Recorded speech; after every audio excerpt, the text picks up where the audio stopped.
Good morning and welcome. We'll be with you in just a few minutes. Thanks for joining us early. I hope you're enjoying the birds at the feeder with our new setup. I'll talk a little bit more about it when we get started here in just about 4 minutes.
Good morning and welcome to Coffee with the Birds. My name is Curtis Dykstra, Parks Naturalist here with Ottawa County Parks at the Nature Center here at Hemlock Crossing County Park at the feeder station here. I'm in the wildlife den watching the birds and helping you to see them as well. And it takes a little more than just me to do that. So I've got Rick over here to my right who's managing the cameras, and a new person to live stream Coffee with the Birds, Kelly. She's not new to Coffee with the Birds. She has been involved with the in-person programs and has watched the live streams too. So, but Kelly will be on the media with the PowerPoint and with chatting with you guys out there. So let me give just a little introduction to what Coffee with the Birds is this morning. Go ahead and switch it over. Excellent. Coffee with the Birds is an informal time to enjoy birds, to enjoy coffee, pastries, and birds. And then, of course, with that comes community. And while we can't be together in person, we can still be together virtually and still try to maintain some semblance of community here. So I really appreciate all of your participation this season. This is the final installment of this live stream for this winter season. Kind of sad to see it come to an end, but we have a lot of great spring birding to do outdoors too. So I'll get to that a little later. But an informal time to enjoy coffee, pastries, birds, and community. So coffee, everybody got their coffee, hopefully.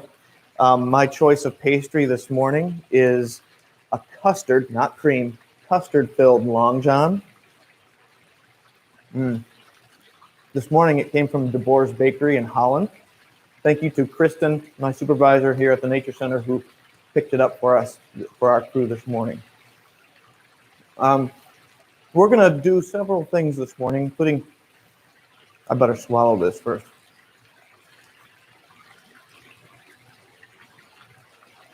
All right, get that down. We're going to identify the birds that are coming to the feeder, for one. And we're going to have different questions, curiosities, stories, and things that I'll be addressing through the presentation too, through the event. I've got some already given to me that I would like to address, but then also if you have questions through the event today, feel free to put them in the chat. We'd love to hear your questions, and I'll try to get to every one of them, and along with Kelly's help here, we'll be able to do that. And then at about 10:30, we'll switch over to a birding tidbit presentation. Today's presentation is on the Titmouse. But I want to, before we move on, thank our sponsors. We have a number of sponsors that have made this program possible, including the Washtenaw Islands Audubon Society, which is in the Grand Haven Spring Lake area. They've donated to help pay for feed at the feeders that attract the birds.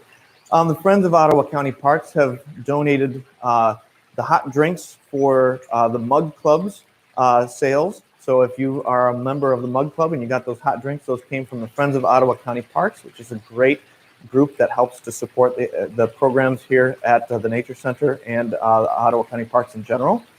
Also, that others may know is something that Rick is involved with, and he has been, Rick Veldman is doing all of the tech work behind the scenes.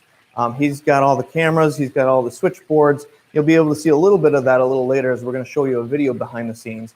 But things that these businesses helped us to sponsor it by him being a volunteer here. And if I look at my notes here, that others may know captures the wisdom of parents and grandparents in video format. And you can check that out at othersmayknow.com.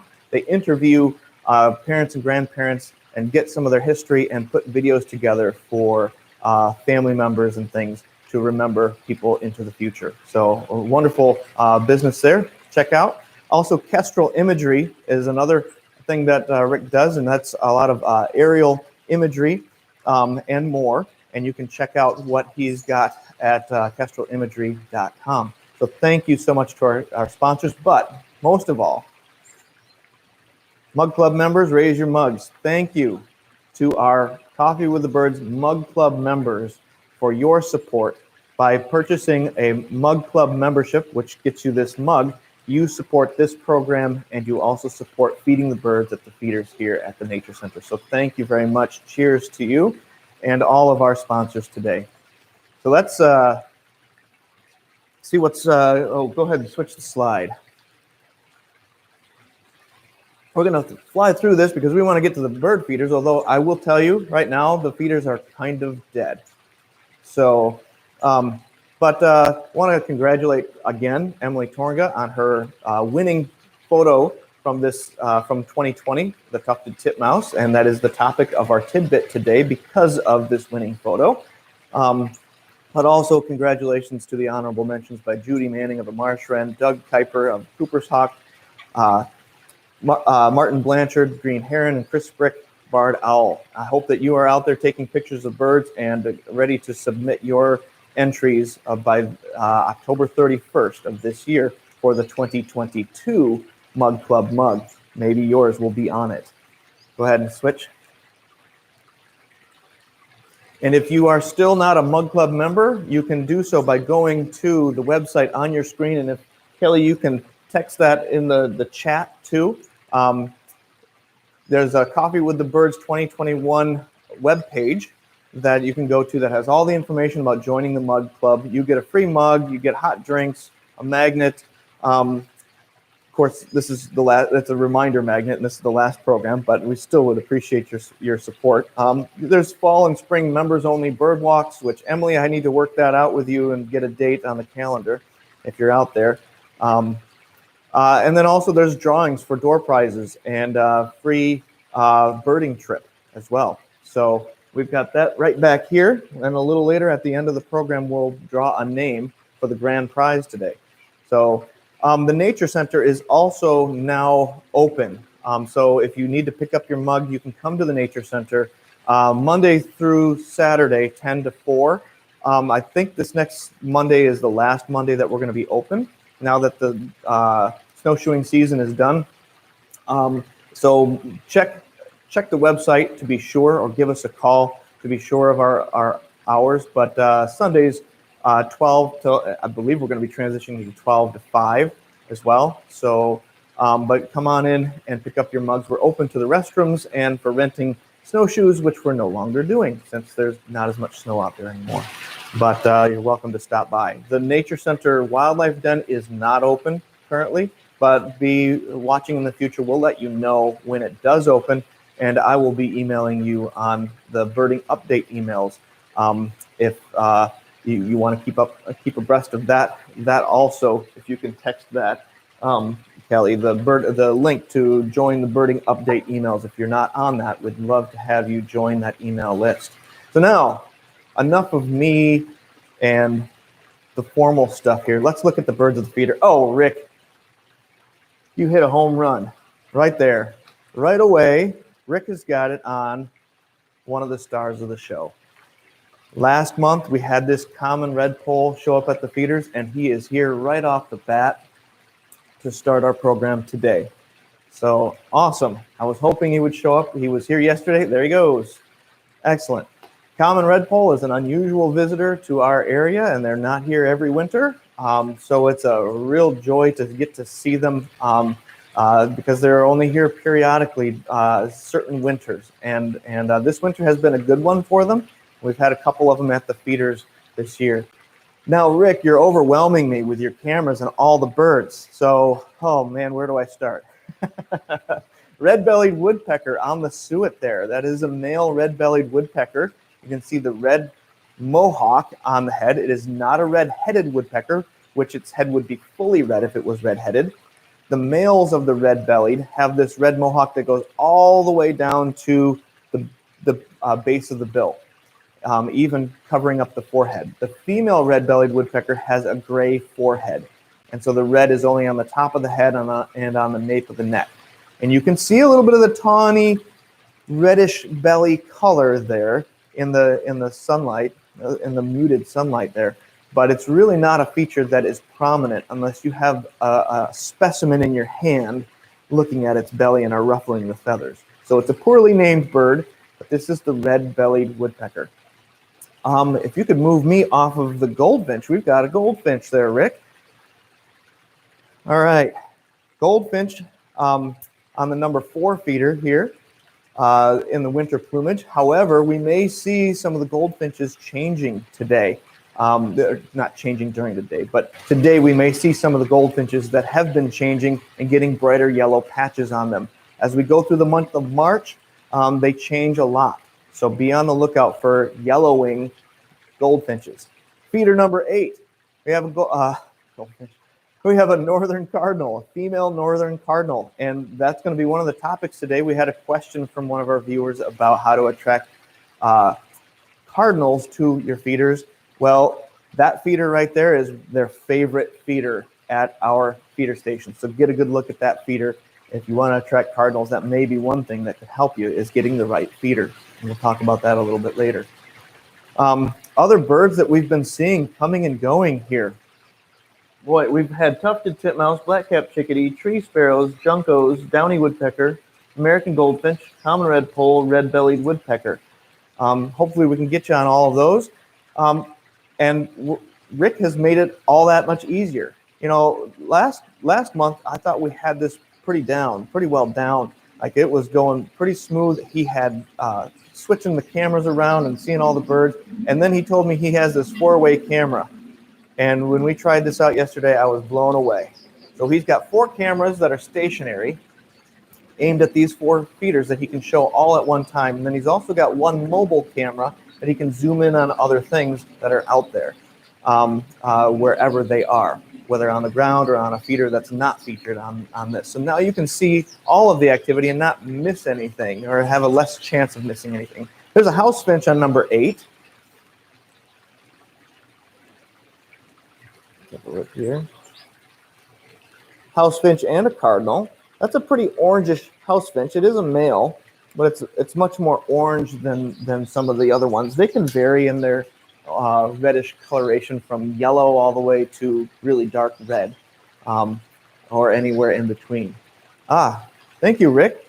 He's doing the zoom camera there on Junco.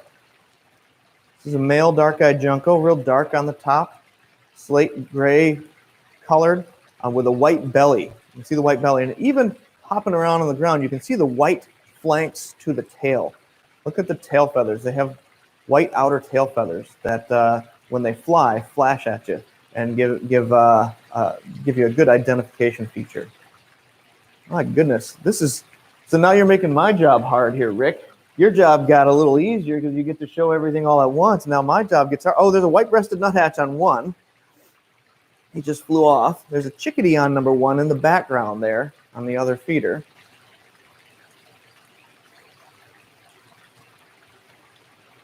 Excellent. Well, I said it last time too, but I want to ask again, where are you all viewing from? We'd love to hear where you're viewing from, whether in the county here or out of county, maybe even out of state, out of the country. Where are you at viewing us today? American tree sparrow. Well, we're going to check them right off the list here, Rick, with your new setup here. American tree sparrow is another wintertime visitor. And on number 10, we have a hairy woodpecker. You can hear him in the microphone giving that peep, peep. There he is, hairy woodpecker. Oh, something scared him.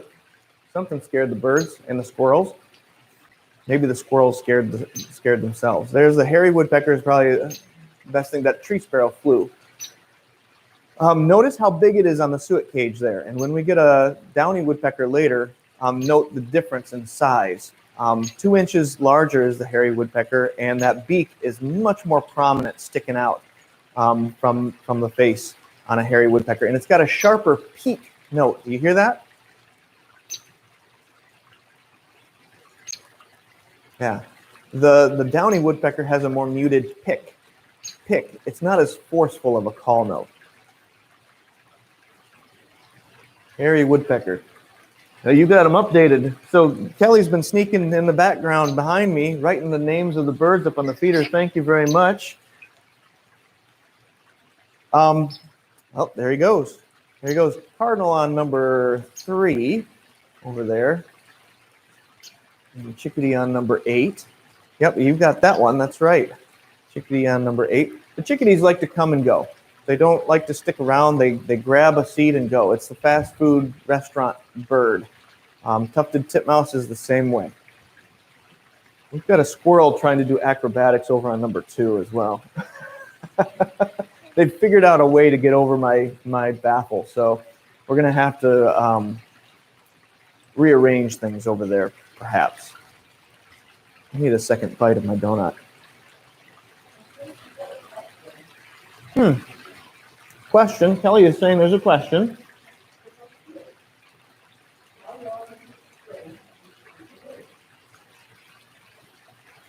Very good question.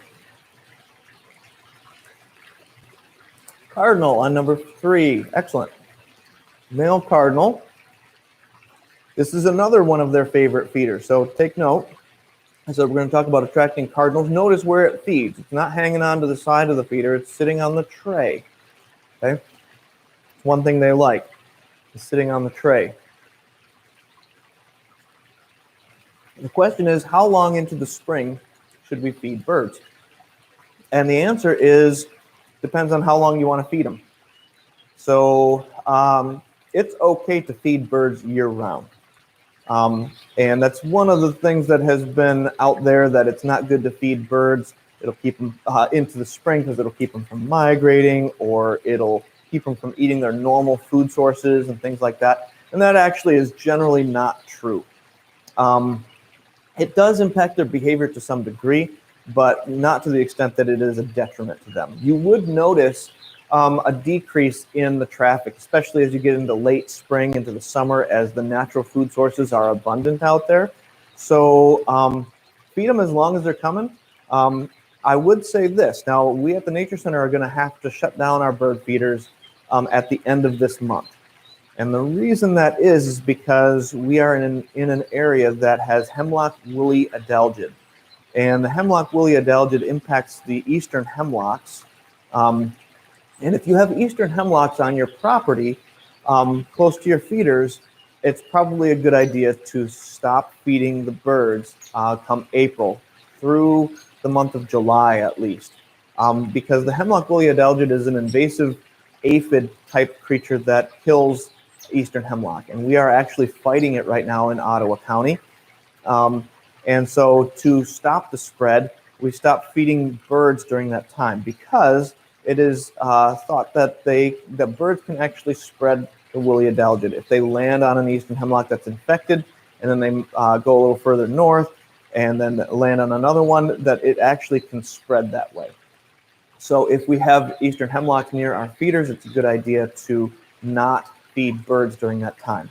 So if you have eastern hemlocks, I recommend that you check out savemihemlocks.org. I believe I've got that right, Kelly. I don't know if you can, there's a website that has more information on the hemlock woolly adelgid here in West Michigan and the fight against it. I believe it's savemihemlocks.org, and you can find out more information there. Oh, 2 red poles on 4 now. Oh, look. Oh, there were 2 red poles. I missed the 2. There's a gold. I was going to say that's a goldfinch, Rick. Now, come on. Yep, there they go. We gotta. I just had to give Rick a hard time. He said 2 red poles, and I looked up, and there was a goldfinch and a red pole. So, but red poles coming to number 4. They like that caged feeder. The cage there is meant to kind of keep the squirrels at bay, although they really can't get on that feeder anyway. The small birds can get in, the big birds can't, so it also deters the larger birds from getting in there. So a cardinal, for instance, couldn't get in there, but nor could a grackle or a starling or some other bird that you might want to prevent from getting in. So, but the little birds love it. They love it. Let's talk about the cardinals. Because we've already had, we've got squirrels too. We've got squirrels too. So since we're looking at such a nice black squirrel there, which the black squirrel is actually a gray squirrel. Physically it is black in color, but its common name is actually eastern gray squirrel. So the eastern gray squirrel and the black squirrel are the same species. They just have different color phases. I struggle to use the word phase because they don't switch from one to the other. They're either a black form or a gray form, so maybe that's the word I should use. But they are all the same species, and there's a lot of variety genetically. And sometimes I can look around and say that looks like a combination of the two, a little grayer version of it or a little blacker version. So pretty interesting, but thought you should know that is a different species. The fox squirrel is one that we don't see out here right now and see periodically, but that's the one with they're large and have an orange belly. So since we are on squirrels, feel free to get another squirrel on there. Pull up the, there isn't a slide for this. Something that was brought to my attention after last month's Coffee with the Birds is the fact that there were absolutely no squirrels at that event. Did anybody else notice that? Or did anybody else notice at their own feeders the lack of squirrels? Comment and let us know. Did you notice that? There's a squirrel. So I'm looking through my notes here, find all the things I want. So why is that? Why were there no squirrels at the feeder? And there's a couple of theories that I have behind it. Last month was really during a pretty cold snap with lots of snow. And if I were a squirrel out there and had been well fed up until then, I would want to sleep in too. And that's, I think, what they were doing. They were going into a more sleepy state. I wouldn't say hibernation, but maybe more of a torpid state where they're a lot less active. And it's harder for them to find food in deep snow.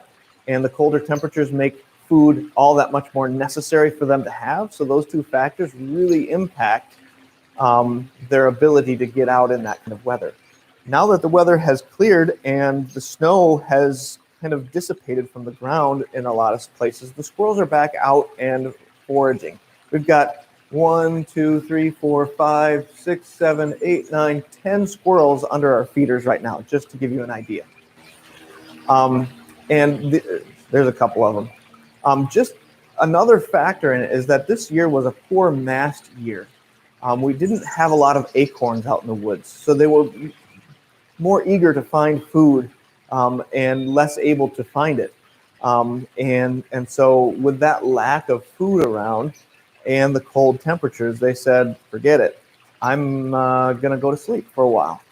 And so their activity waned quite a bit.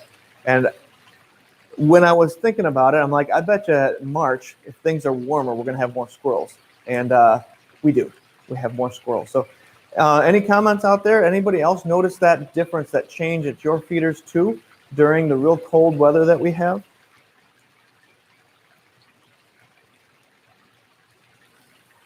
We got a quiet crowd out there today.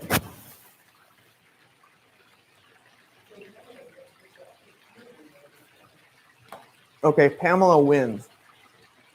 She's got 15 squirrels in her yard right now. 15 squirrels. Hey, Pamela, you know what? That reminds me, I got a message that pertains to you. And it might be just a little late, but we're going to, I got a message in the question submission from someone that wanted to give you a little shout out, okay? Right for you, Pamela. This is for you.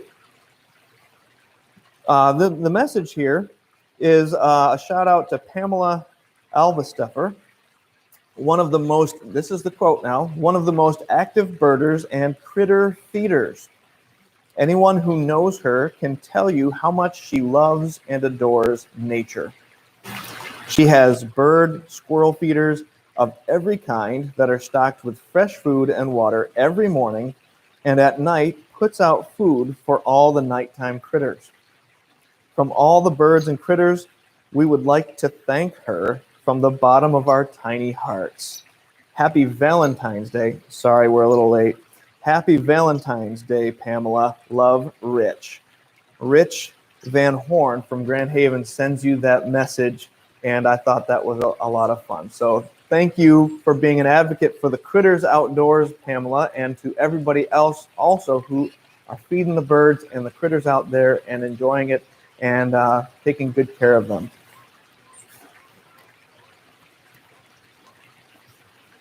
What have we got on the feeders here? Nothing. There we go. There's a goldfinch. Goldfinch. So did anybody chat as to where they're viewing from, Kelly, or are we just kind of slow on the chatting today? Got to liven up the watchers here. Hudsonville, Jenison, Holland, Coopersville, Ohio again. Welcome, Ohio. You were here last time too. Excellent.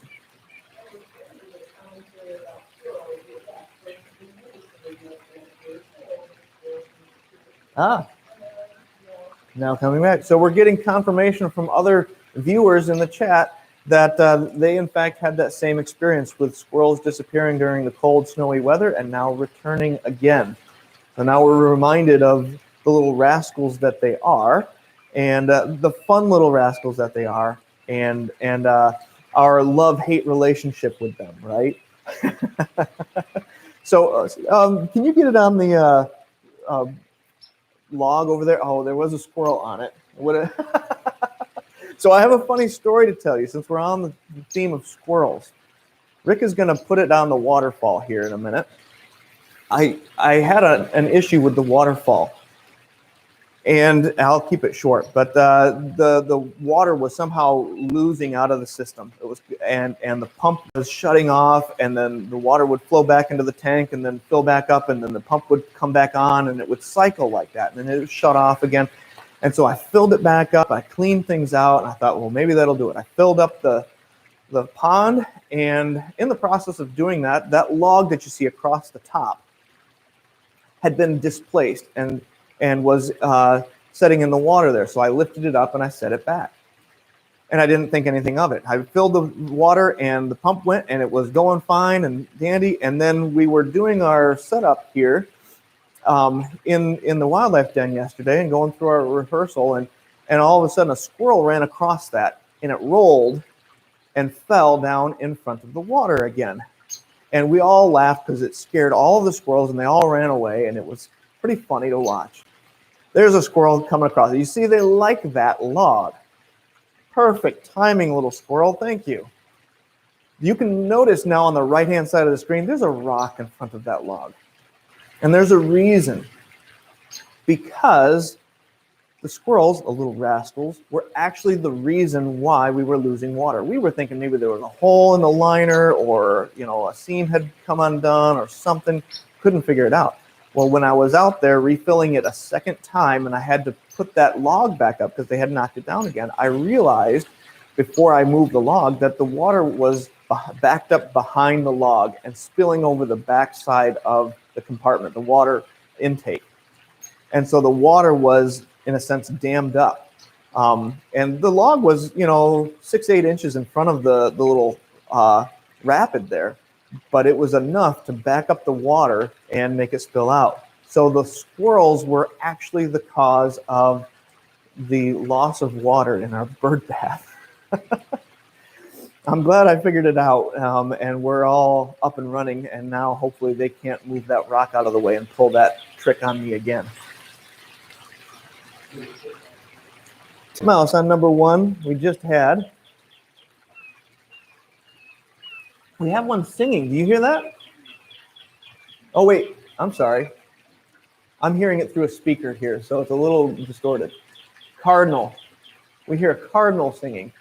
And a redpoll is back on number 4, which is the bottom right corner. Right on the front. Oh, look at the activity now. White-breasted nuthatch on 1. We got hairy woodpecker on the suet.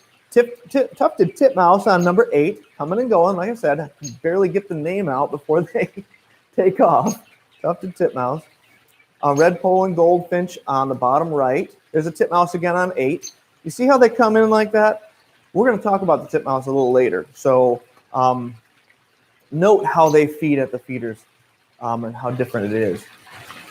What was I going to say? There was something I was going to say. Let me look at my notes. Get myself back on track. I don't have you guys to get me back on track. Usually if I get off track, I can ask you all, and then you all in person will tell me where I need to go with it. But let's see. Oh, I wanted to share some of the bird sightings that have been shared with me through the bird questions submission. You can submit your sightings too, so that I can just tell people what others are seeing at their feeders. And on number 5 here, there is a downy woodpecker, which we haven't been seeing a whole lot of downy woodpecker. He's on the suet there. So we've got a few different sightings by viewers. Doug from Granville had a flock of robins at Millennium Park. And there were several of you that responded with sightings of robins. We talked about robins and actually saw robins last Coffee with the Birds. They came in and they took a drink out of the pond here. And so we were talking about the number of robins and bluebirds that were around. And so people responded with robin sightings. Millennium Park, Carol from Hudsonville last Sunday, she said, and I don't get dates when you submit it. So I need to figure out what date you're submitting it. But there were at least 20 robins around my bird bath. 20 robins. We had 2. That's 10 times as many as we had. You're not supposed to do that, Carol. Now, come on. You're showing us up.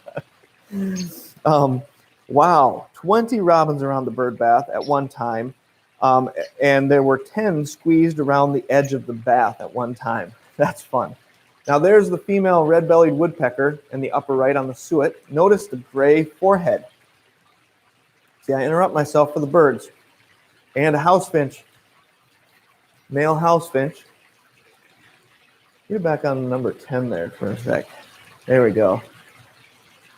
Titmouse on 8, red pole on it's the number 4 feeder, but it's the cage feeder there.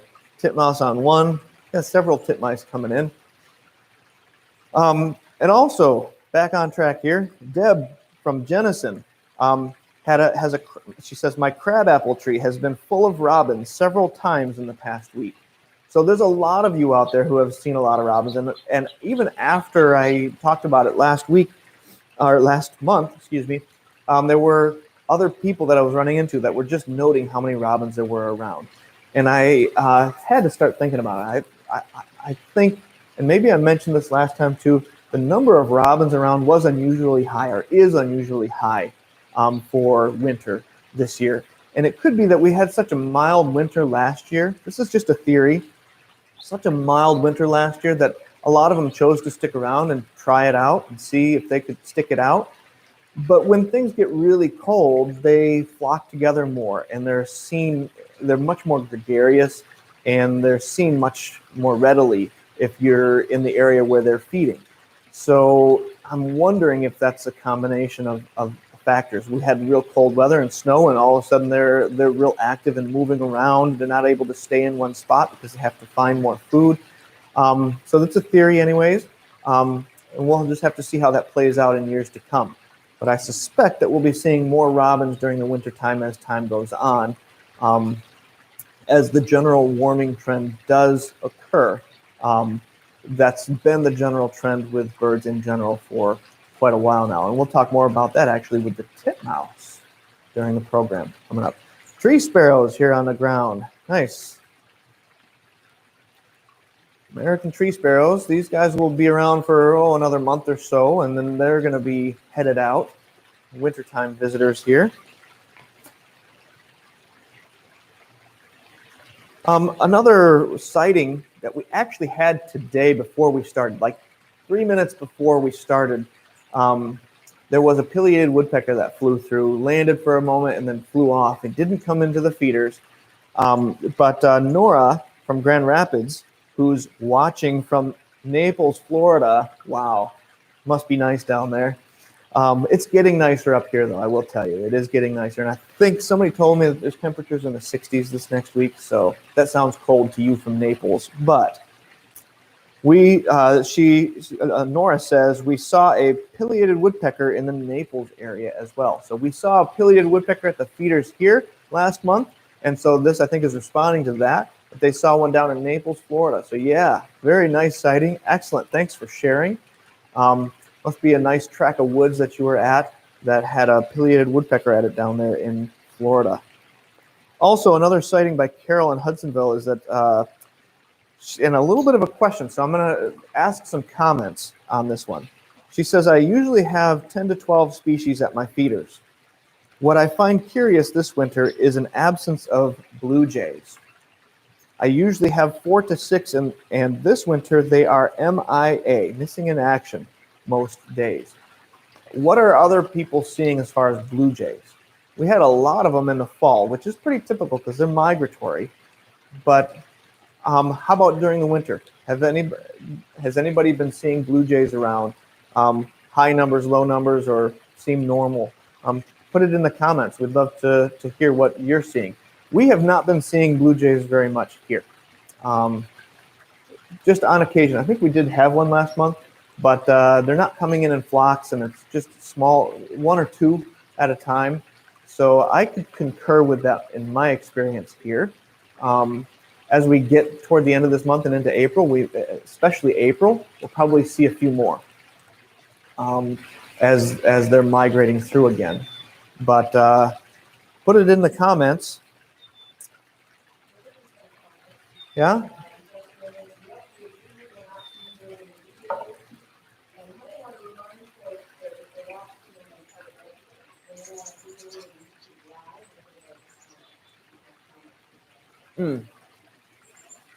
If you're on the park website watching, can they just maximize it and then watch it or not?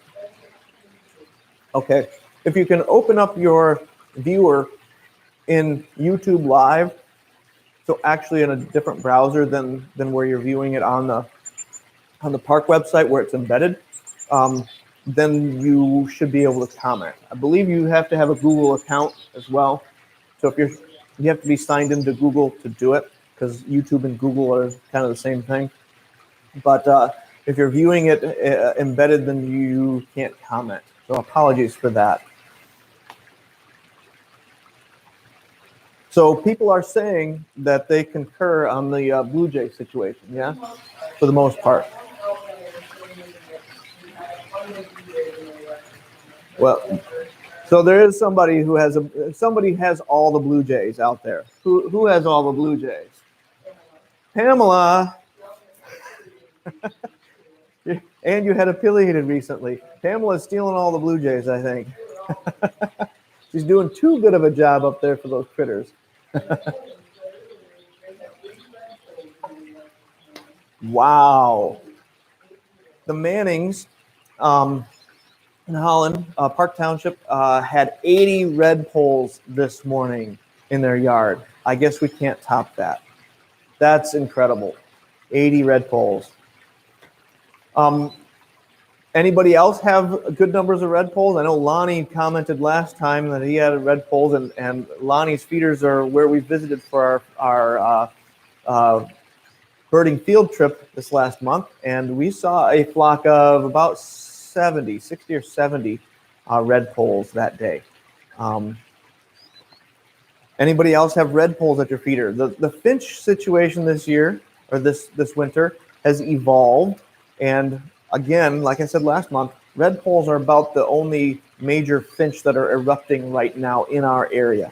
So all of the others, the siskins, the evening grosbeak, the crossbills, purple finches, excuse me, we've not been seeing a whole lot of recently. If you have been seeing other finches, like purple finches, white-winged or red crossbill, evening grosbeak, pine siskins, comment. Let us know. We'd love to hear if you've been seeing these recently, and if you're seeing the red poles. Red poles have been the most common, like I said, recently.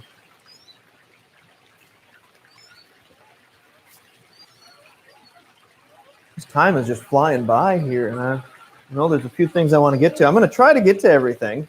There's a few questions. You know what I want to do? I'm going to go right down a list here. I think I've taken care of just about everything on this sheet. So I'm going to go with this one, mugshots. Okay, go to mugshot slide. Oh, downy woodpecker on number 5 there.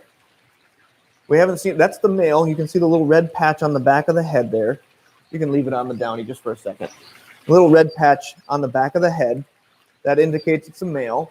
The females have no red on them at all. You can see how much smaller this one is. It's on a different suet cage, but you can just see it's petite.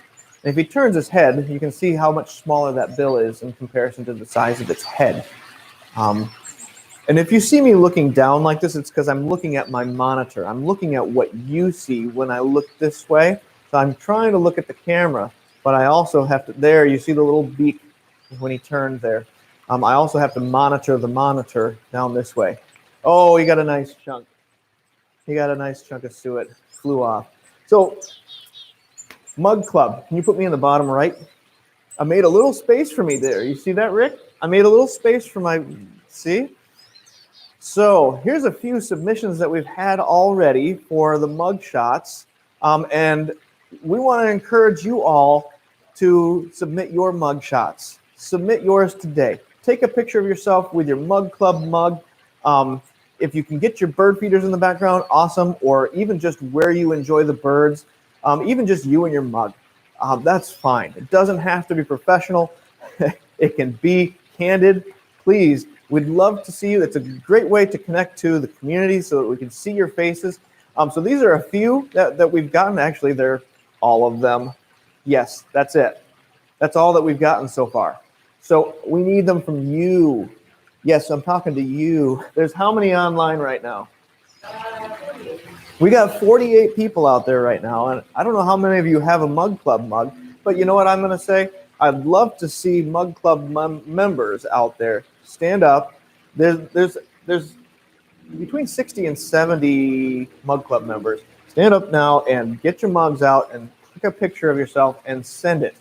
You can send it to naturecenter@miottawa.org, or you can submit on Instagram or Facebook if those are your preferred methods, but otherwise just email us that picture.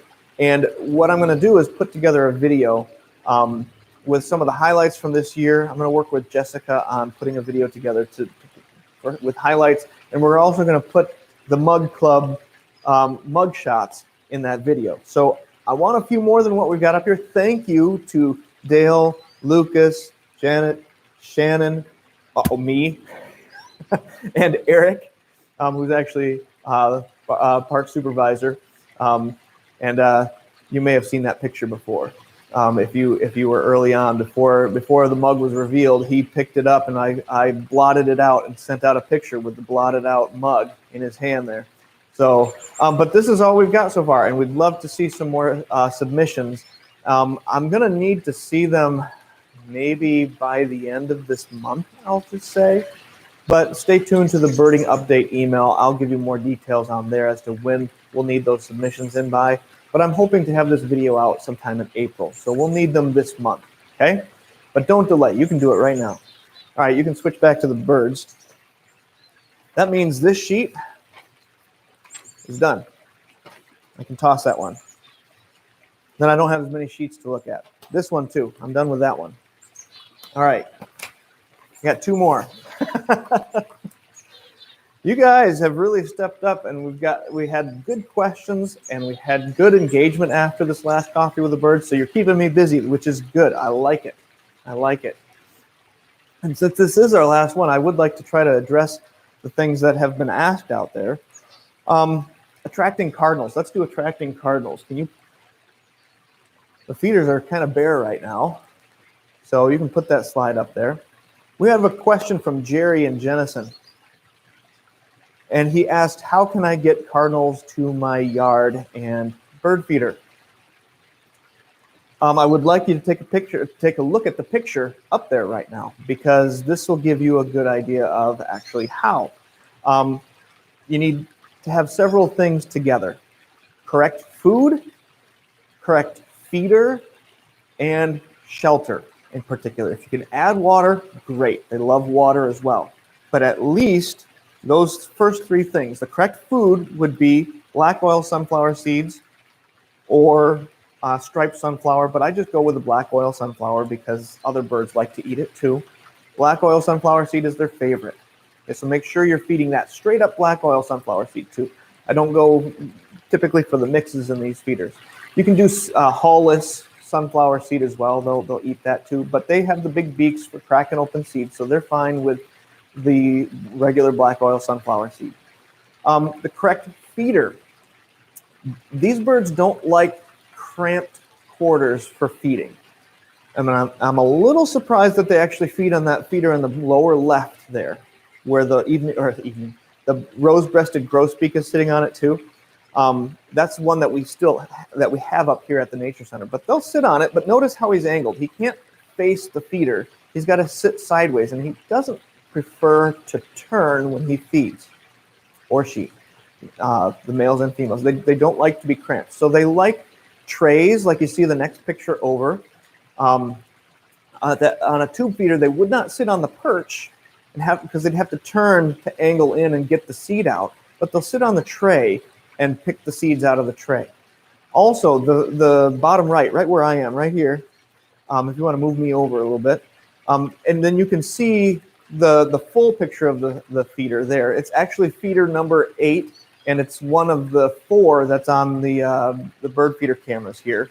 Is a weighted feeder that prevents squirrels from getting in because the weight shuts the door on the seed.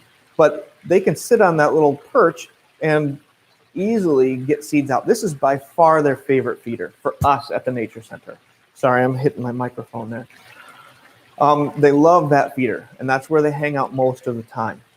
Also, hopper feeders, like the top 2 pictures there, where they have space to actually sit and lower themselves down to pick up seeds all the time. Yes, I know I had to actually show you what that looks like, didn't I? But give them space to feed. So a tray at the bottom or enough space so that they don't have to turn, that makes it easier for them to feed. Tray feeders are also really excellent for the cardinals. They'll come to our tray feeder here as well, but they still prefer the number 8 because I think it's been there so long and they're used to it. So the last picture of the bird in the brush pile there, in the evergreens and snow. Cardinals are birds of the brush. They like cover. They don't like wide open spaces. They like shrubbery, low to the ground.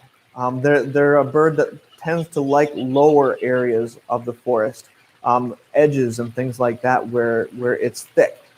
So it's helpful to have a brush pile or some thick shrubbery nearby, especially nearby your feeders, so that they can sit in there and then come out to the feeders. So those things can help a lot. And like I said, if you can add water into the mix, that's a real good help as well. Hopefully that can help you out, Jerry, and anybody else that's wondering how to attract carp. Oh, perfect. See, this is the feeder that they like. And look at, now she's turning her head, though, to get the seeds. She's proving me wrong. It's a little stinker. Birds never do anything 100% like you say they do, except this, that they always do things differently than what you say. So then I'm right if I say it that way, I think, right? Did I confuse you all? Yeah. I'm right in my own mind. That's what Rick's telling me. I'm right in my own mind. We've got a question. Yeah.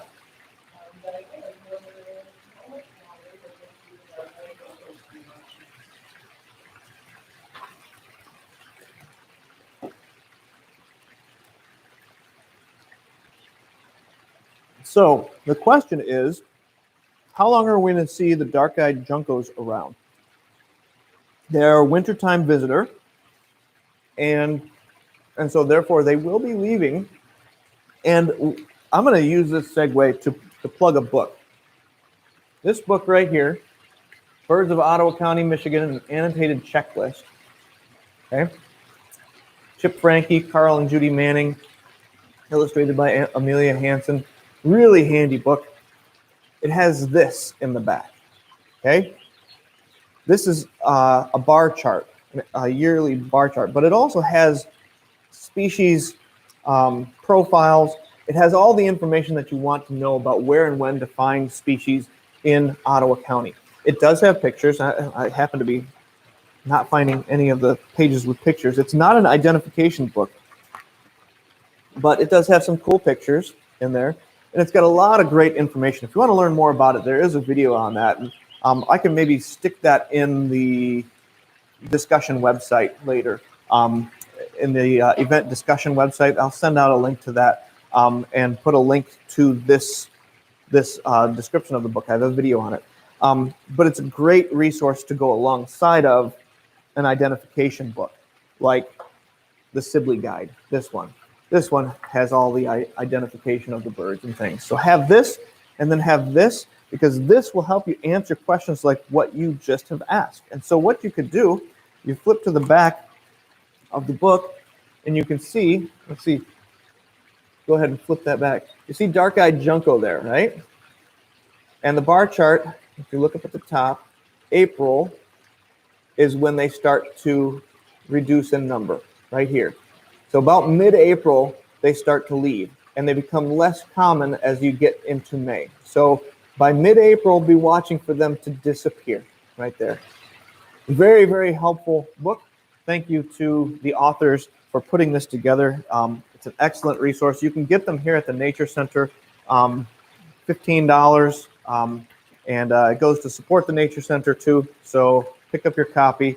I believe that if you come into the Nature Center, we're not doing a whole lot of sales now, but if you come to the Nature Center and say, I want that book, we can sell that to you over the counter. We can grab it and get it for you. So come on in and get this book. Yeah.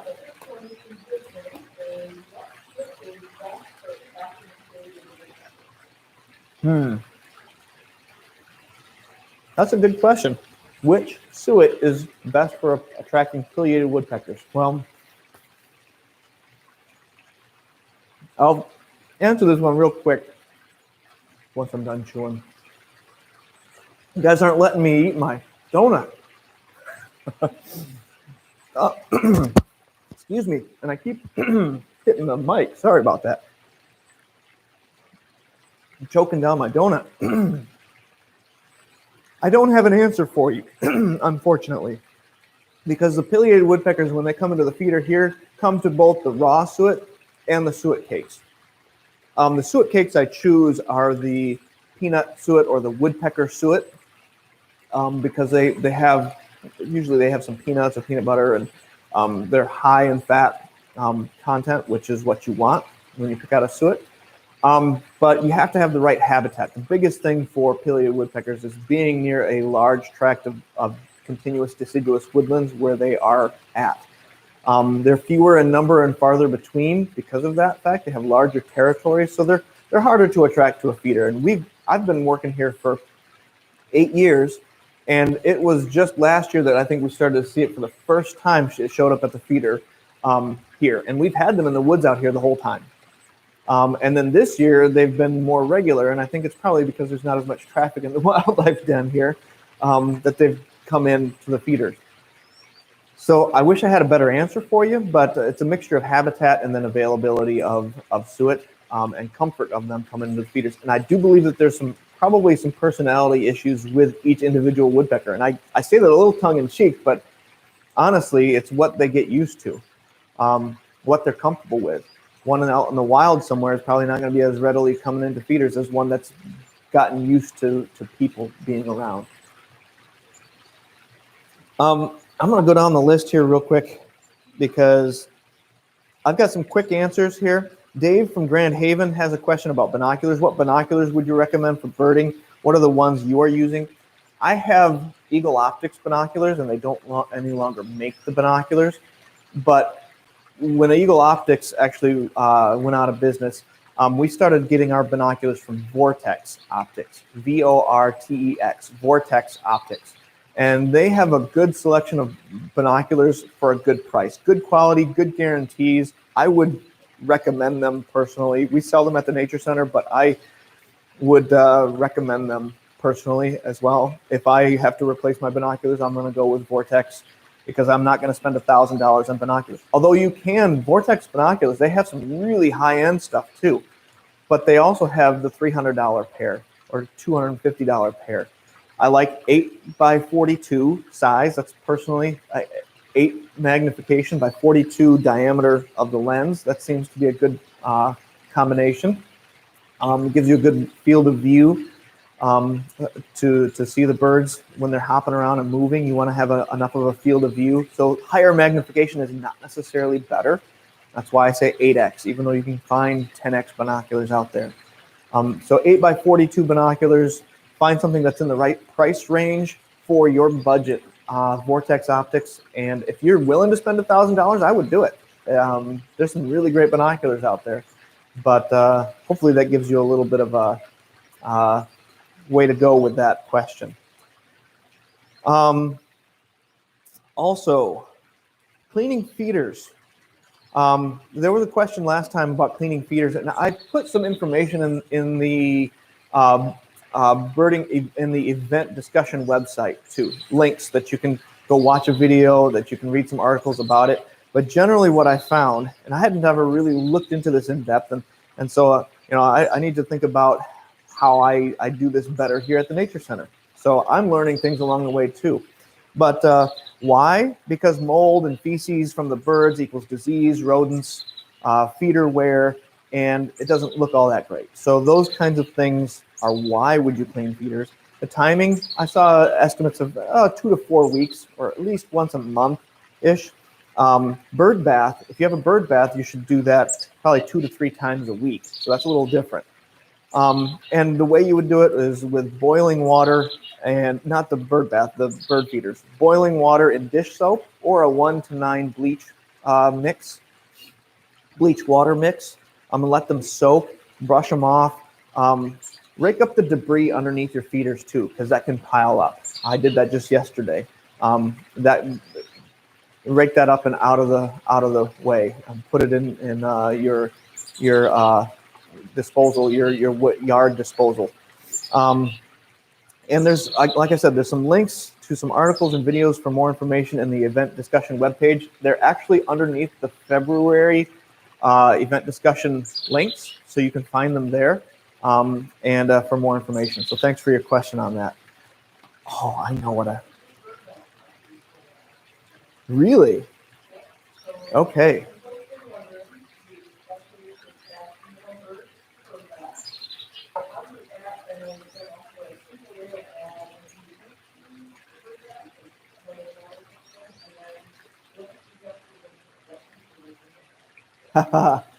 You guys are going to make me run overtime here. All your great questions. I love it. Bird bath question. First of all, how do you attract birds with water? By movement, right? Easily with movement. I have just in my own bird bath at home, I have a little pump. You can get them probably for around $50 or so.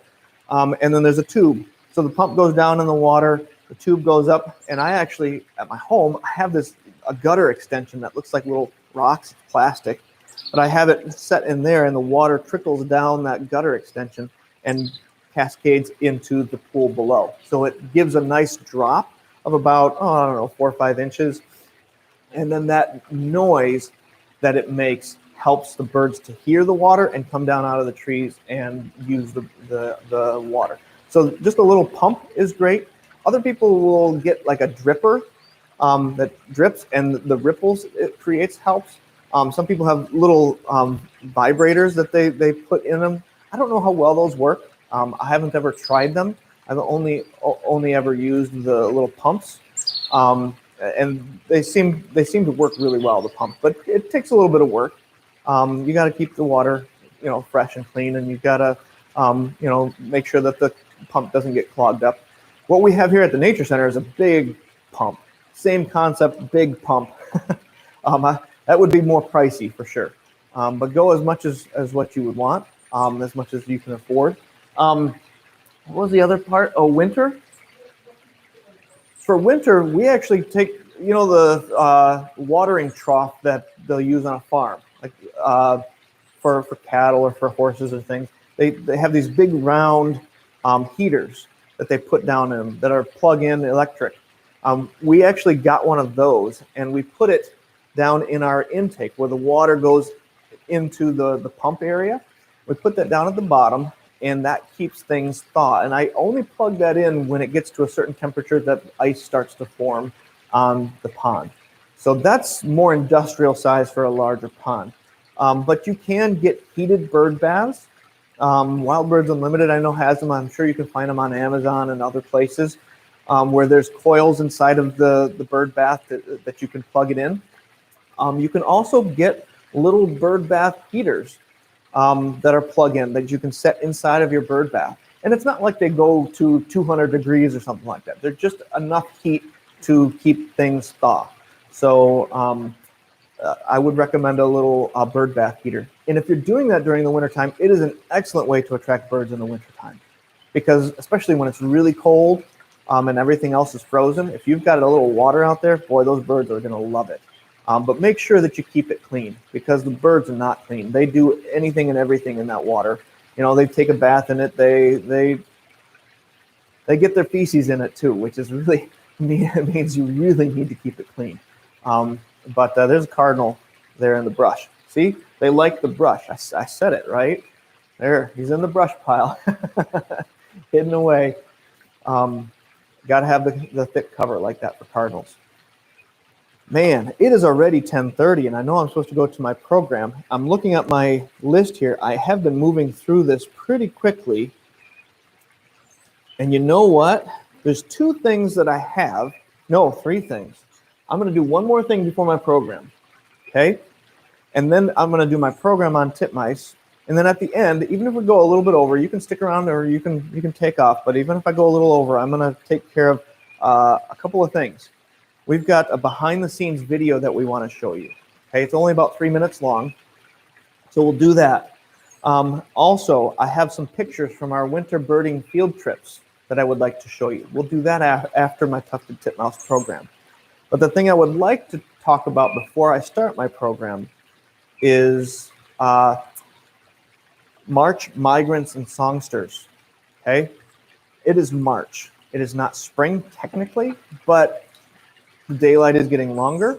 We're getting sunnier days, warmer temperatures. Spring arrives this month. We've got Tufted Titmouse over there on one coming in regular. There we go. And I wanted to address this because migration is happening right now. We've got locals that are starting to sing.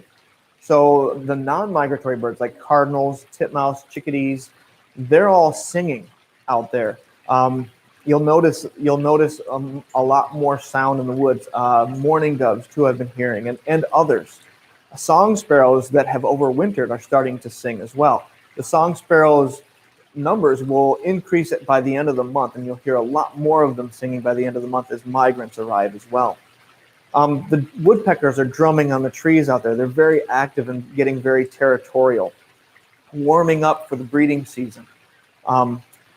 Out in the farm fields, you might find flocks of horned larks, snow buntings, Lapland longspurs. I put out a video yesterday, if you're on the Birding Outlook email list, Birding Update email list, you got that video last night. And if we can chat that into the chat as well, there's a link to a YouTube video that I did on a flock that we ran into during the winter birding field trip on the 20th of February. February is the beginning of migration for birds, and these are some of the first migrants that numbers start to bump up here in Ottawa County in mid to late February. Horned lark, snow bunting, Lapland longspur. I had my first red-winged blackbirds on Monday, I think it was, and saw one this morning, and there was one singing out. Rick heard it singing here at the Nature Center. I also had my first grackles fly across the road on my way into work today. So be on the lookout for those. Killdeer, I've heard report of killdeer being back. Sandhill cranes, I had my first sandhill cranes on Monday flying over, even when it was still kind of cold and snow covered. Brown creepers and kinglets are on the move.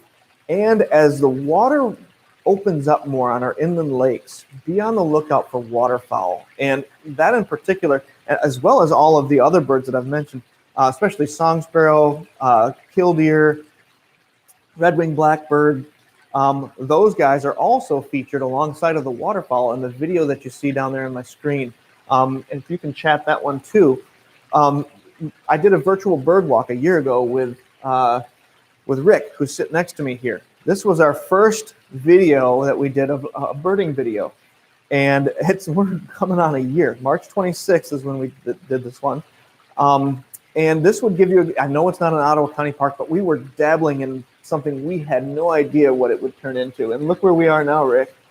We're doing YouTube live with Coffee with the Birds. Like, I had no idea that a year from now I'd be, transitioning to doing something like this. But check out that video because it's got a bunch of waterfowl that you can start seeing as the water opens up on lakes. It also has some of the songsters like red-winged blackbird and killdeer and things like that.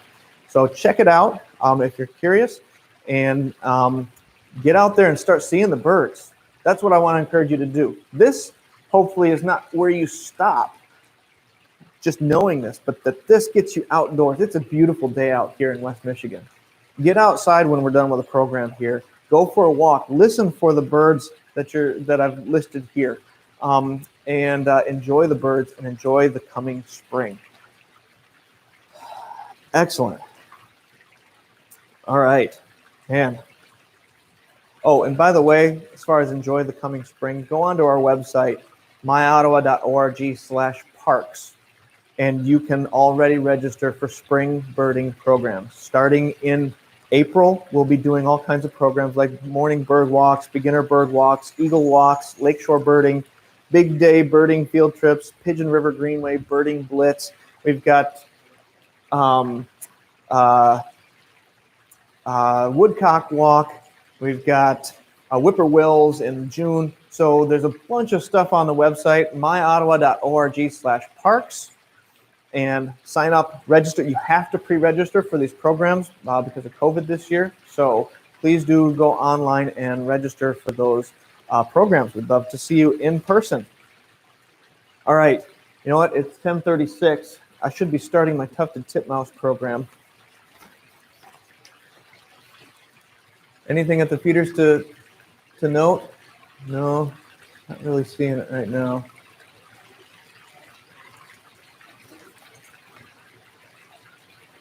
Yeah, great. Okay.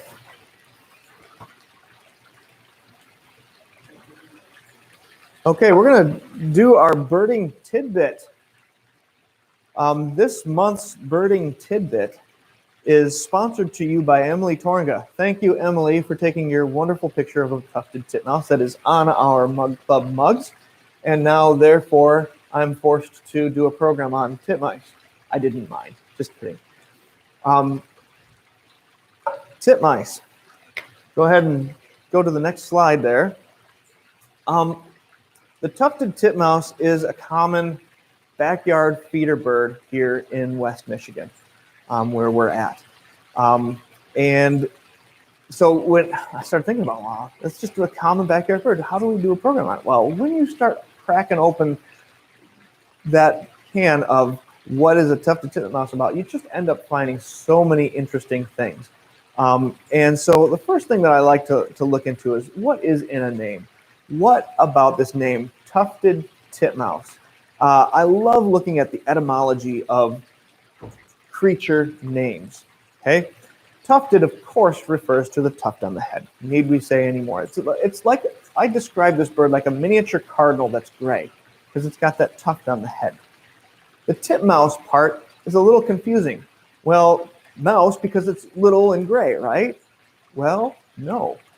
The word titmouse is actually from the Middle English Titmouse, which is derived from tit meaning small and mos meaning bird or small bird.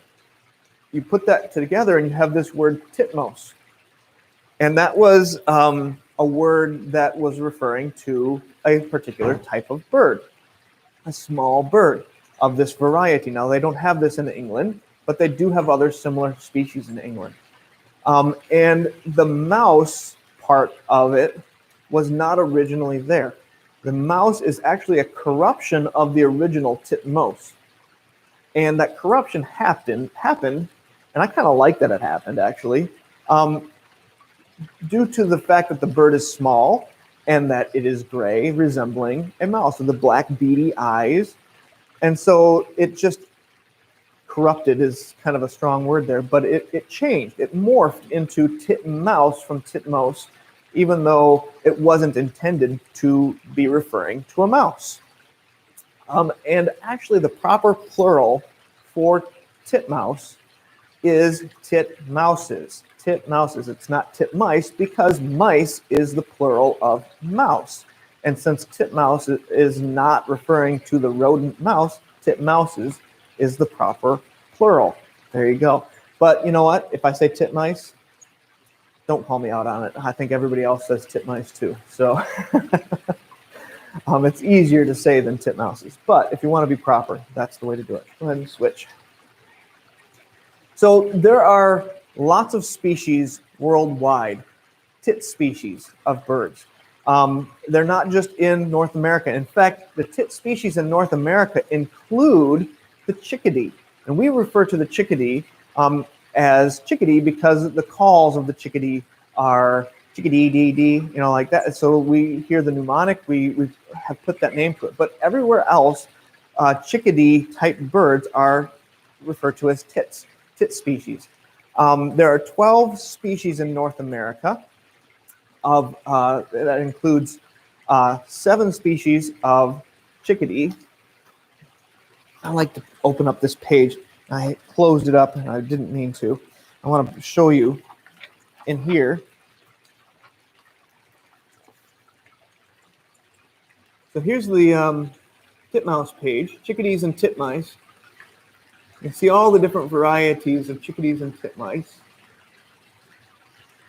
in North America, depending on where you are. But in our area, we have the tufted titmouse and we have the black-capped chickadee. In Michigan, we also have the boreal chickadee up in the UP, which is kind of a rarity up there, but they are still in the state. But in North America, we have 5 species that are in the family of tits that includes the titmouse. And that family is Beolophus. And Beolophus includes black-crested titmouse, tufted titmouse, juniper titmouse, oak titmouse, and bridled titmouse. These are the only ones in North America that we actually call by the name titmouse, even though chickadees are in the same family of Paridae. 64 species worldwide. Next slide, please. Check these guys out. I love these pictures. And in Africa, there's one called the rufous-bellied tit. You can see that one with the rufous belly, right? In India, the white-naped tit, the top right. Asia, the yellow, which is the left one, and the yellow-cheeked tit. Just stunning birds. And you can see the resemblance, right? You can see the resemblance, especially the white-naped tit and these yellow and yellow-cheeked tit. Very similar to our chickadee and to our titmouse.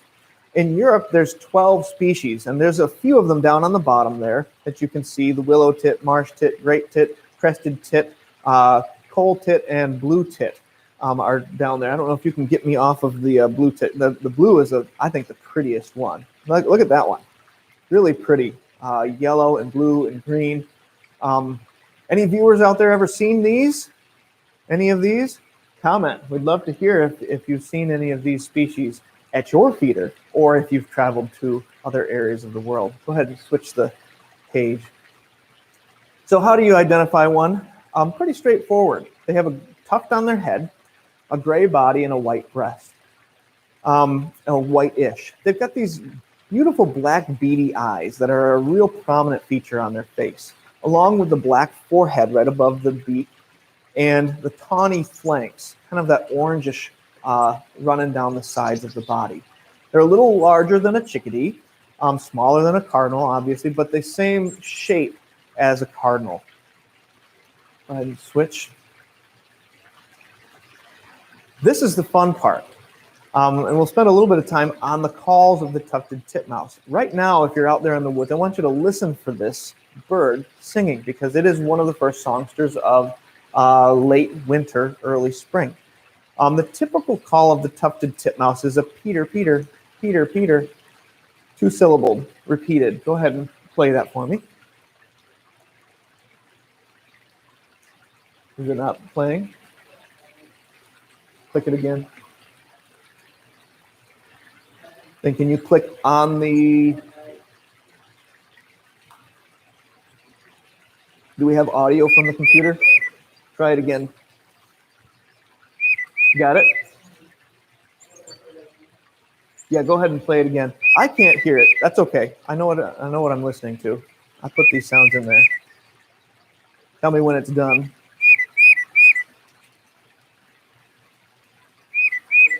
Okay. I'll talk softly so that you can hear it. Peter, Peter, Peter, Peter, 2-syllable, repeated. And I actually hear one outside right now. Okay, well, you can switch. They can vary their tempo from that typical tempo to a faster. Peter, Peter, Peter, Peter. Peter, Peter, Peter, Peter, Peter.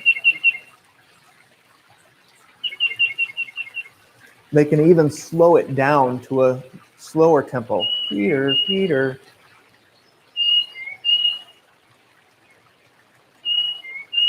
So be aware that they will vary their song, and these are not all of the variants of their song that I'm playing. They can even do weird sounds like this. Listen for the pitch and the sound of its voice more than the exact notes that it plays. Like that.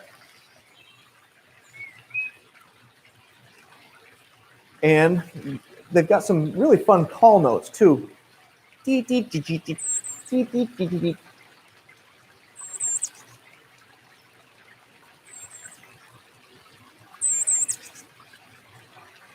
This is just a communication, inter-bird communication among the flock. Play the next one. They've got a sharp, high alarm note. This is an important one because it alerts the other. If you want to play that one again, you can. Okay. It alerts the other birds of danger. So these guys are the sentinels, along with the chickadees of flocks, are moving around in the woods, especially in the wintertime. And that note alerts everybody else to take cover. And then, once they take cover, if the titmouse so chooses, it will scold anybody with its nasally scolding call. Whether that be a bird intruder or a human intruder, this is what it does.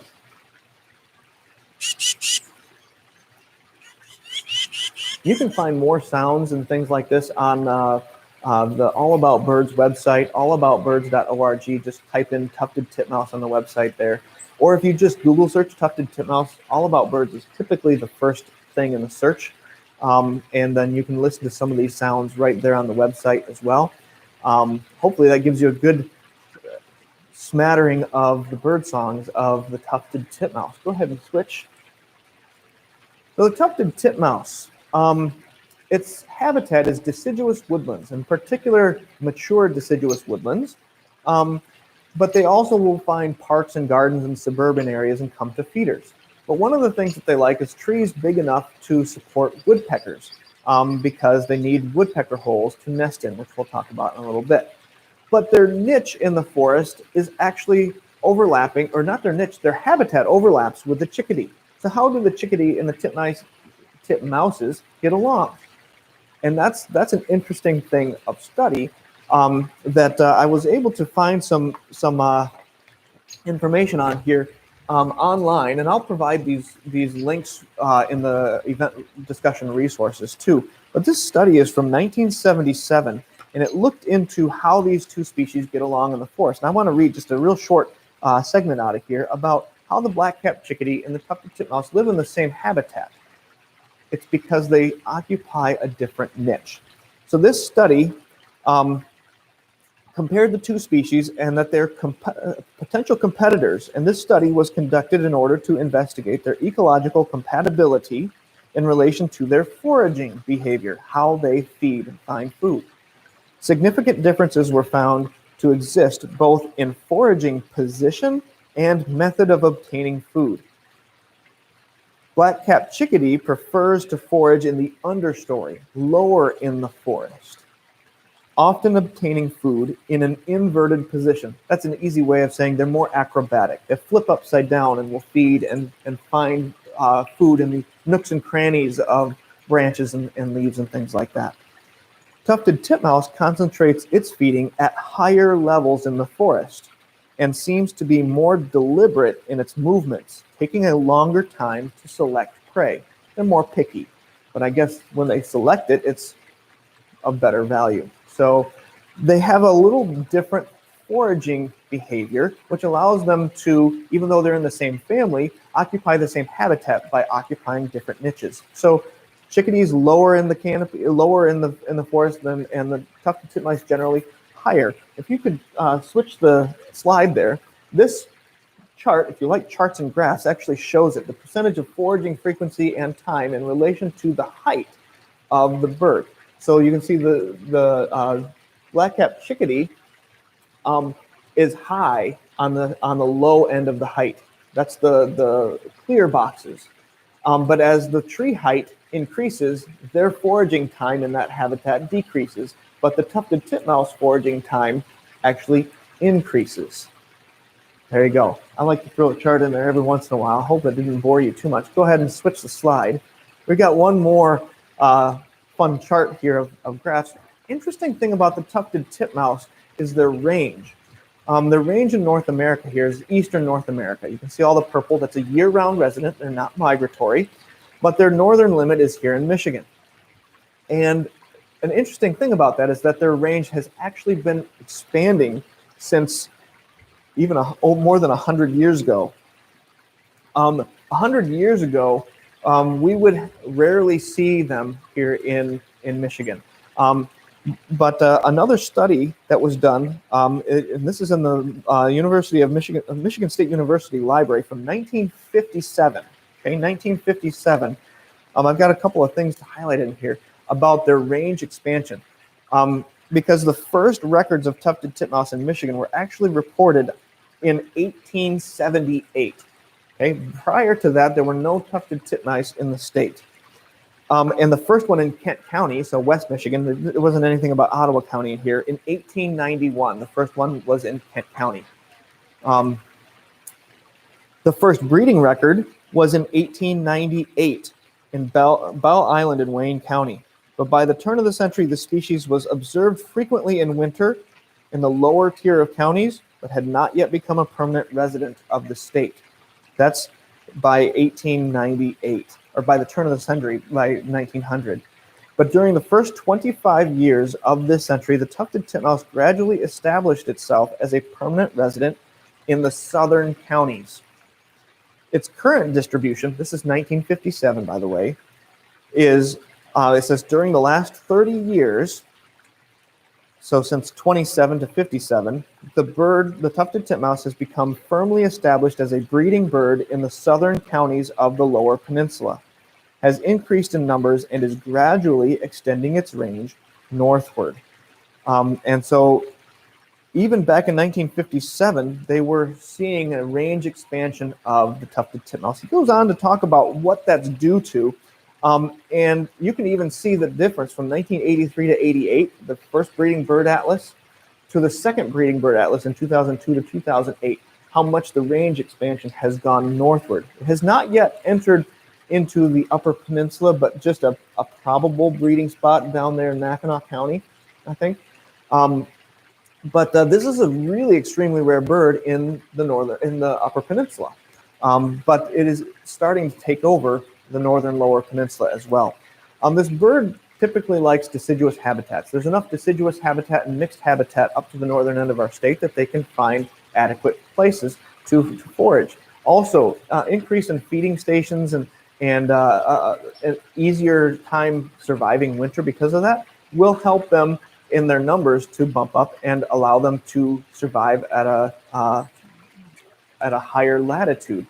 But also, even in 1957, this researcher was noting in the extension of the range that environmental changes were allowing it. I know I don't want to bore you too much, but this is really fascinating. In the last few decades, the climate. This is what he writes in 1957. In the last few decades, the climate has been gradually changing in the area, making the northern limit of the range of the tufted titmouse. Marking the northern limit of the range of the tufted titmouse. In Michigan, for example, the average temperature has increased slightly. It goes on to talk about the temperature actually rising and that has allowed the increase. So variety of environmental factors, hard to nail just one, but as global temperatures are rising, we are seeing this change in not only the tufted titmouse, but a lot of other species, cardinal, red-bellied woodpecker, and many other species have increased their range into Michigan, just like the tufted titmouse. You can see the 1957 map on there, and you can see how much more it was in the 80s, even up into the lower northern peninsula, northern lower peninsula, and then in the 2000s even further. So really interesting stuff about the tufted titmouse. Thank you, Emily, for really getting me into researching that. I hope I didn't bore you too much, but I wanted to throw something out there that I found along the way. Go ahead and switch to the next slide. We'll go through this real quick. We've got about 5 minutes here. Tree cavities and nest boxes. Like I said, they depend on woodpecker holes. There's a red-bellied woodpecker sticking his head out of the hole. They only use a nest cavity usually once, and then they're done, and then a titmouse can come in and nest inside of it. Now that's an oak titmouse in the picture there, but it's inside of a cavity. And what it shows is all the hair that they use to build, so grasses and things, but they always use hair. One of the fun things about them is that they'll actually pluck hairs off of living creatures.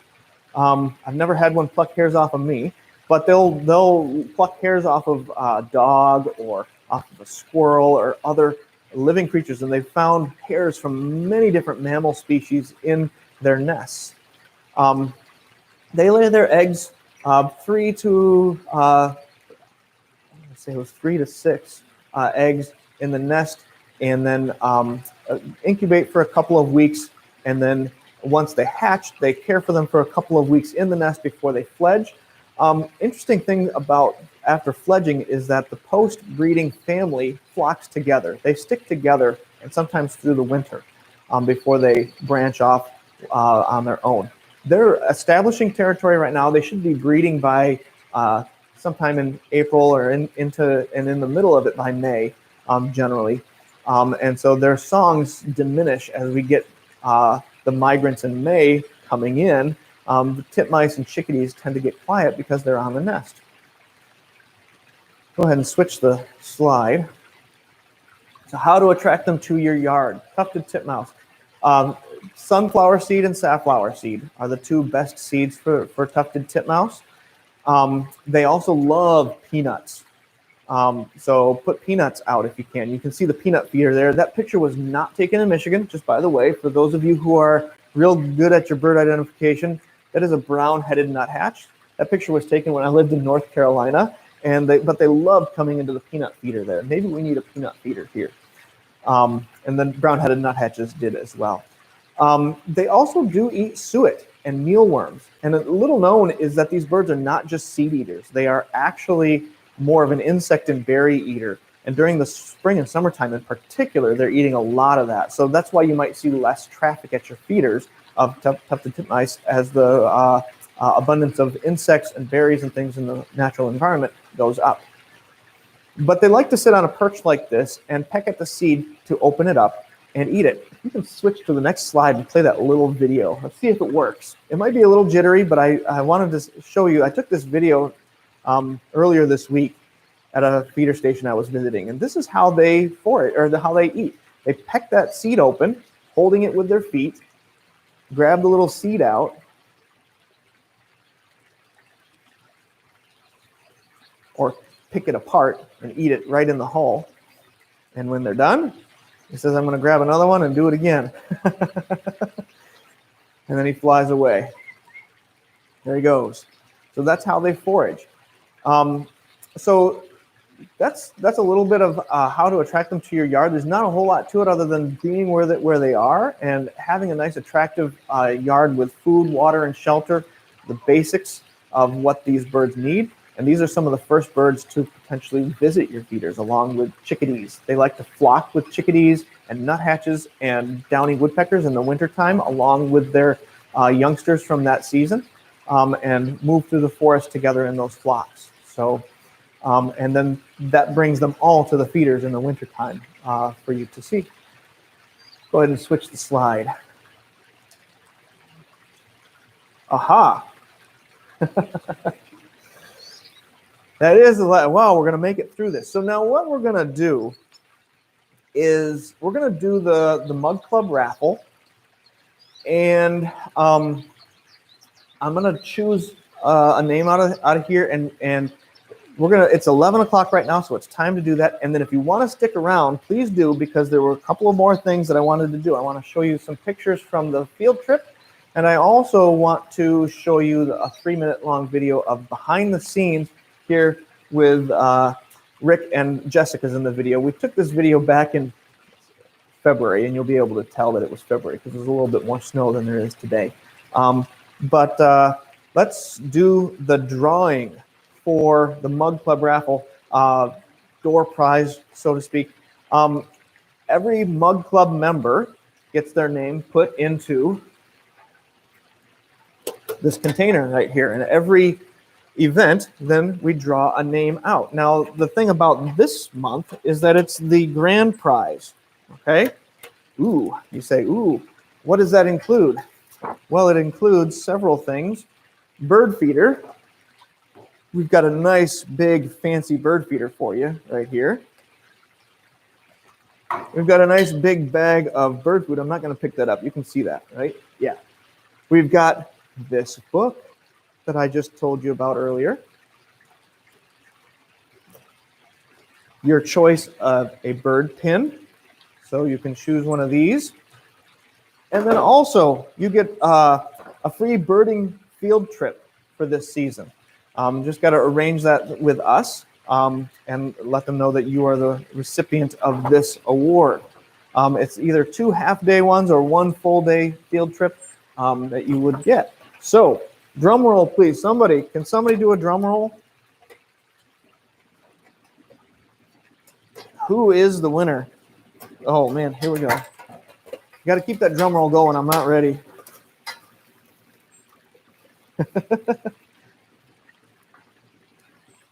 Alan Koch.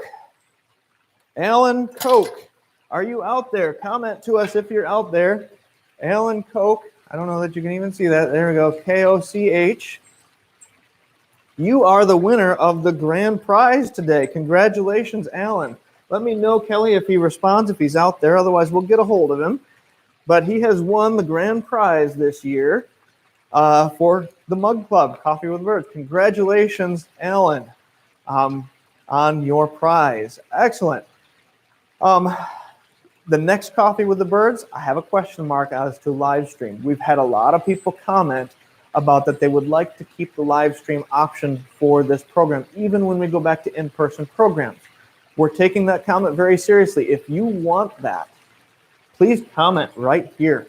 Make your voice heard. If that's something you want us to invest in that, we want to know that you guys want that and that would be a good thing for you.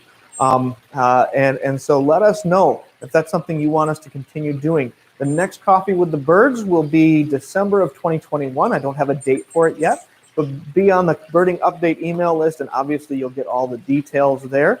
The Tidbits topic is to be determined. We may do a Bird Club Expo again, which we've done in the past. And so I don't want to say goodbye yet, because guess what? We're going to do a little bit more. But for those of you who are signing off because it's 11, I want to thank you for taking part in Coffee with the Birds today and for this season. I've really enjoyed it, and I've enjoyed being a part of it and helping everybody to enjoy the birds out there. Thank you for helping me to enjoy the birds and with your engagement with this program that really helps us out here at the Nature Center and what I do. Obviously a big thank you to Rick and to Kelly today, and Jessica. Shout out to you. She couldn't be here today, but thank you so much for all of your support with this. We really appreciate you participating. And with that, I do want to, we're going to just jump into that video. Let's go to the video first, and then after the video, we'll do the pictures of the field trip. So, yep, go ahead and switch it to the feeders there, Rick. We're going to show you the video of behind the scenes, and I'm going to cut my audio out here in just a minute when we get that up. Just a sneak peek of what we do behind the scenes here, and then I will come back right afterwards, so stick around. And then when I'm done, too, we'll also leave it on the feeders for a few minutes afterwards, so you can enjoy the birds for a little while longer. Okay, ready with the video?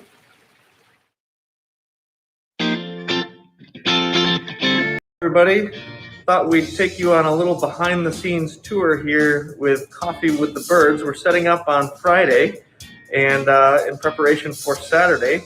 And first I want to give you a little look at what I see. Turn the camera around. There's my view out the window. Got a video monitor in front of me too, so I can see what's going on online. But I think we need to switch this over to Rick,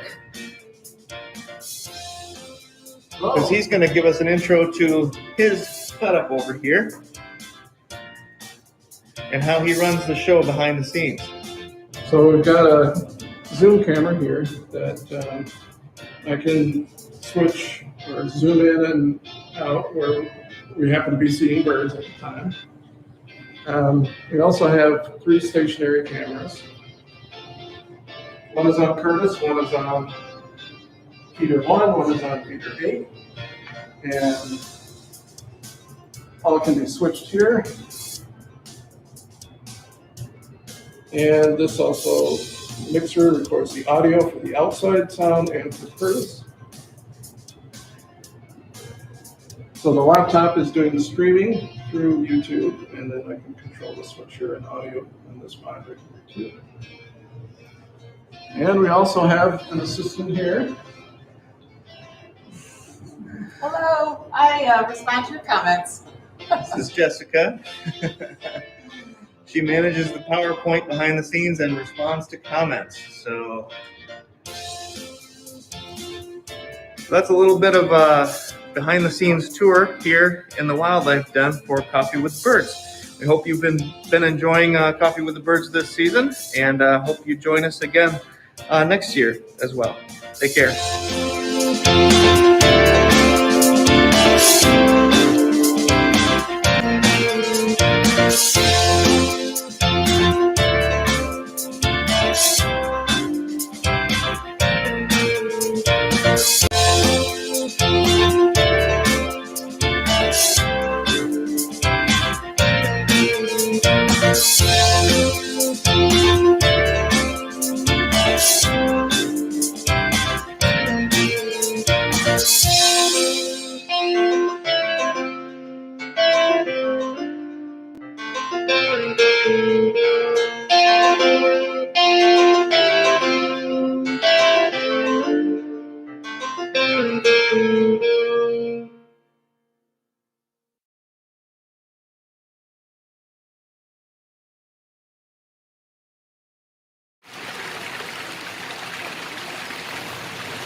Okay, welcome back.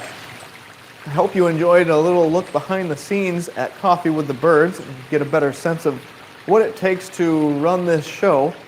There's a lot of effort that is put into this, and that's why I can't say enough thanks to Rick for him volunteering his services to do this, because we could not do it without him. Give him a shout out if you're enjoying Coffee with the Birds. Give him a shout out there in the comments, because he really needs the thanks, because this is a huge deal that he is giving up his time and energy to do this, and he's doing an awesome job, and just really thankful. But Harry Woodpecker there on the suet, Harry Woodpecker, and while we're waiting, are you ready to queue up? Are you ready on it?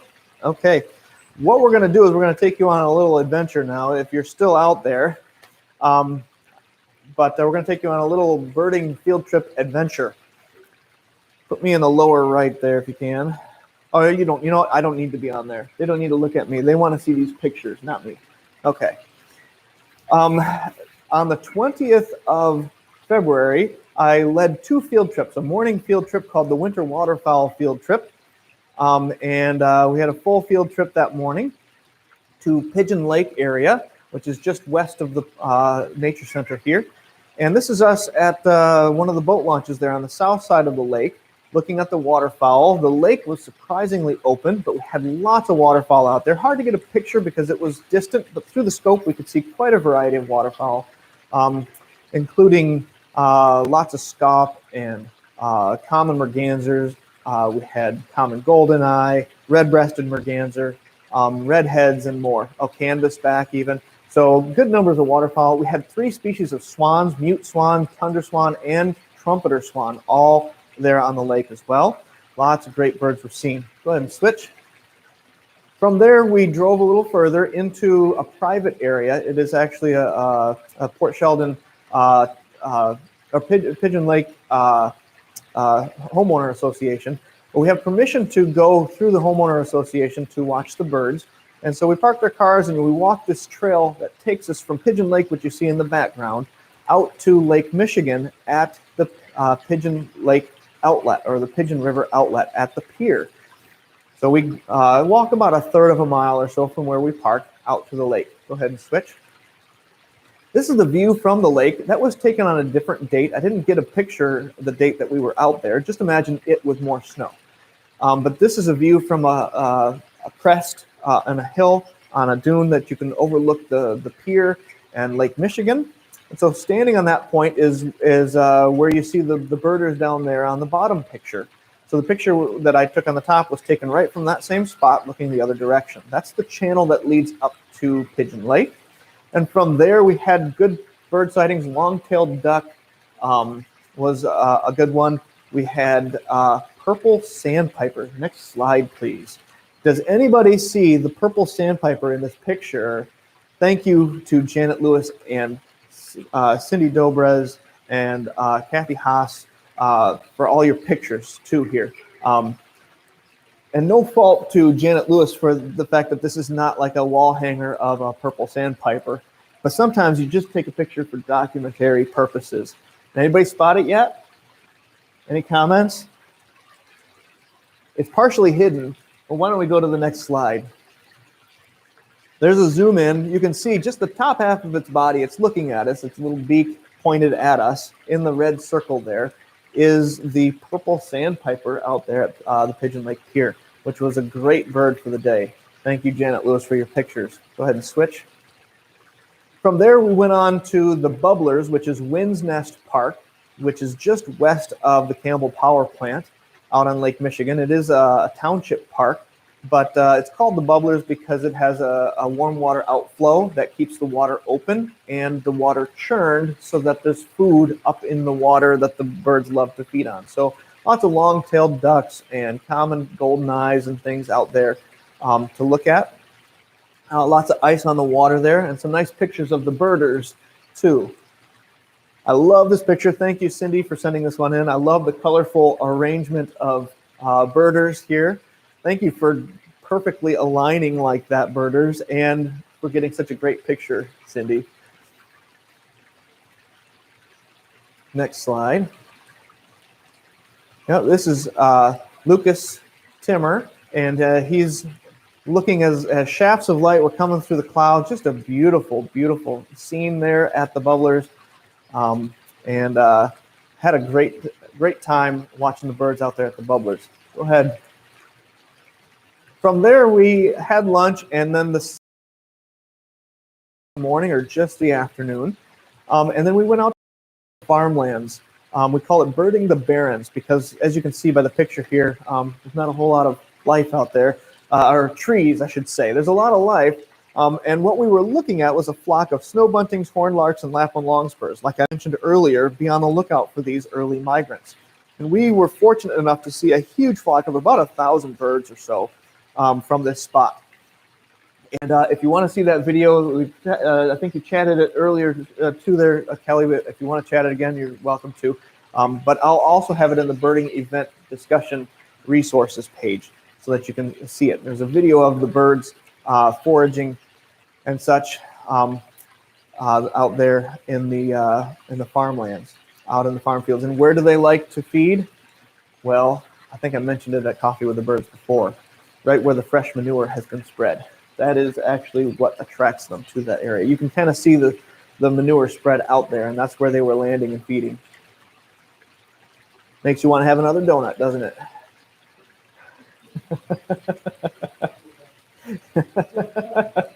Go ahead and switch the slide. From there, we went on to Lonnie Garris's home. He invited us to come because he had seen a huge flock of common red poles. There's a beautiful picture by Janet Lewis of the whole flock up in a tree there. Go ahead and switch. Oh, and actually, this picture shows, let's back it up one, a potential bird. There's a bright bird. Anybody see it? Kind of in the middle left.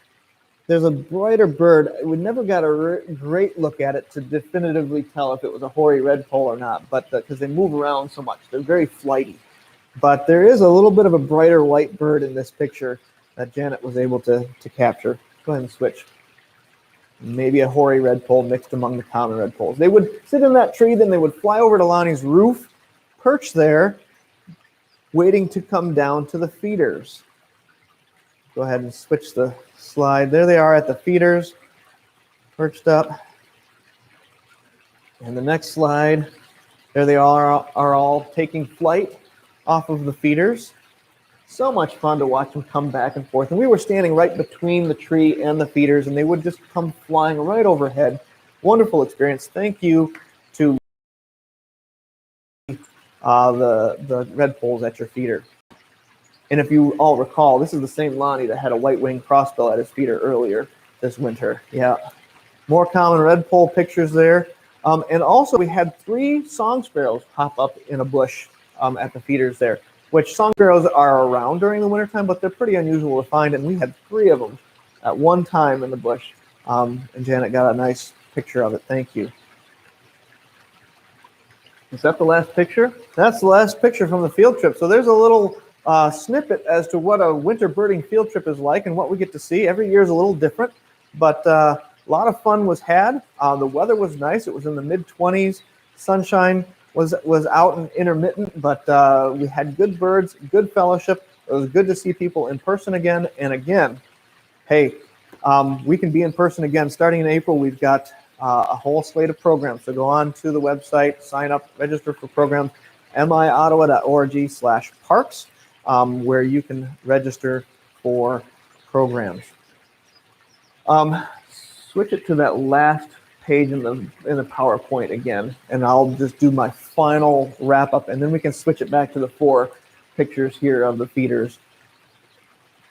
Not a whole lot of traffic at the feeders right now other than squirrels, but again, I'm going to repeat myself just a little bit. I can't say thank you enough to everybody out there. I'm sad. I'm going to miss doing this, but again, I really appreciate your support. I appreciate the opportunity to do this by everybody working together to get this done. Hope to be back to you again in December. Thank you so much. We miss you all. Hopefully we can see you out there this spring, out there birding. If you don't come with a group, get out there on your own. May this be a diving board into spring. That winter is a little harder to get out there and go birding, and it's nice to stay warm and watch your feeders. As the weather warms, get out there, enjoy the sunshine, enjoy the birds singing. Even if you're wanting to be out on your own and not comfortable with a group, get out there, enjoy the birds. It's worth it. And if you ever have any questions, things you want to share, please, you can always reach out to me here at the Nature Center. You can email Nature Center at myottawa.org. That's the easiest thing to tell you, and they'll get the message to me. Let me know if you have questions down the road. And again, join the birding update email, and I hope to have monthly emails coming out to you and some in between too, with more content coming along the way. So thank you again. I'll take care. I'm signing off, but I'm going to hand it over to the birds at the feeders, and hopefully a few more will continue to show up. We'll leave the feeder cameras up there for a little while to enjoy the birds. Take care, everyone. Thank you so much for your support. We'll see you again next season. Goodbye.